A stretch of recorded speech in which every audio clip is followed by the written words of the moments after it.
بسم اللہ الرحمن الرحیم۔ حافظ الحدیث علامہ ابن جوزی رحمۃ اللہ علیہ اپنی سند سے امام الاولیاء حضرت سہل بن عبداللہ رحمہ اللہ سے روایت نقل کرتے ہیں کہ حضرت سہل بن عبداللہ رحمۃ اللہ علیہ فرماتے ہیں کہ میں ایک دن قوم عاد کے شہروں میں سے ایک شہر کی سرحد پر تھا، تو میں نے وہاں سے ایک پتھروں سے تراشیدہ محل دیکھا، شہر دیکھا جو پتھروں کو اندر سے کھود کر بنایا گیا تھا، اور اس شہر کے بیچوں بیچ ایک سنگین محل تھا۔ ایک دن میں اس محل کے اندر داخل ہوا، میں اس محل کے اندر گیا۔ اس محل کے اندر جنات رہا کرتے تھے۔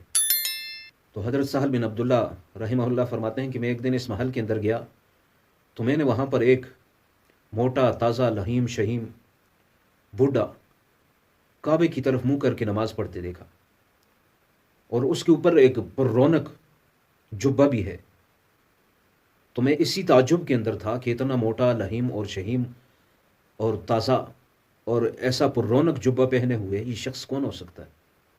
میں اسی خیالات کے اندر تعجب کے اندر تھا کہ اس شخص نے نماز سے فراغت کے لیے سلام پھیرا۔ تو حضرت سہل بن عبداللہ رحمہ اللہ فرماتے ہیں کہ میں نے ان کو سلام کیا تو انہوں نے مجھے جواب دیا اور ساتھ فرمایا، سہل بن عبداللہ تجھے تعجب ہو رہا ہے کہ میرے جسم اتنا موٹا لحیم اور شہیم ہے اور اس کے اوپر ایک پر رونق جبہ ہے۔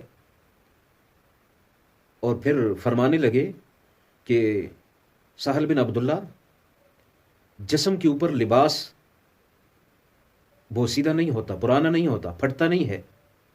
جسم کے اندر کوئی ایسی خاصیت نہیں ہے کہ وہ لباس کو پرانا اور بوسیدہ کر دے اور پھٹا دے، لیکن انسان کا لباس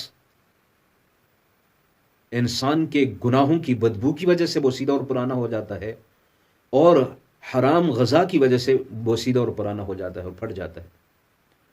اور پھر وہ شخص کہنے لگا کہ یہ جو جبہ میں نے پہنا ہوا ہے پر رونق، اس جبے کو پہنے ہوئے 700 سال ہو چکے ہیں، اور اس جبے کے اندر میں نے حضرت عیسیٰ علیہ السلام سے ملاقات کی، اور اسی جبے میں نے حضور نبی کریم صلی اللہ علیہ وسلم سے بھی ملاقات کی، اور میں دونوں پر ایمان لا چکا ہوں۔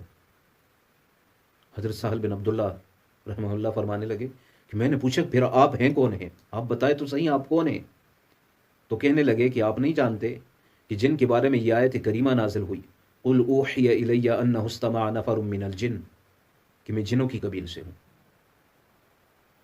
تو 700 سال اس جن نے ایک جبے میں گزارے، اور اس کا جبہ پرانا اور بوسیدہ نہیں ہوا۔ اور پھر وہ صحابی، جن صحابی، اس کے الفاظ یہ ہیں کہ انسان کے جسم کے اندر کوئی خاصیت ایسی نہیں ہے کہ جو انسان کے لباس کو پرانا اور بوسیدہ کر دے۔ اور پھر فرمانے لگے کہ انسان کا جسم کا لباس یہ بوسیدہ اور پرانا تب ہوتا ہے جب انسان گناہ کرے اور گناہوں کی بدبو کا اثر لگے، یا پھر حرام غذا کھائے اور اس حرام غذا کی وجہ سے انسان کا لباس بوسیدہ ہوتا ہے۔ یعنی انسان کے گناہ کرنے سے انسان کے لباس کے اوپر بھی اثر پڑتا ہے، جو انسان کے جسم کے ساتھ متصل ہوتا ہے، تو باقی معاشرے کے اوپر کتنا برا اثر پڑتا ہو۔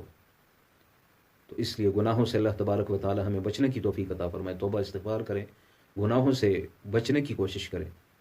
اللہ تبارک و تعالی ہمیں نیک اعمال کرنے کی توفیق عطا فرمائے، گناہوں سے، برے اعمال سے بچنے کی توفیق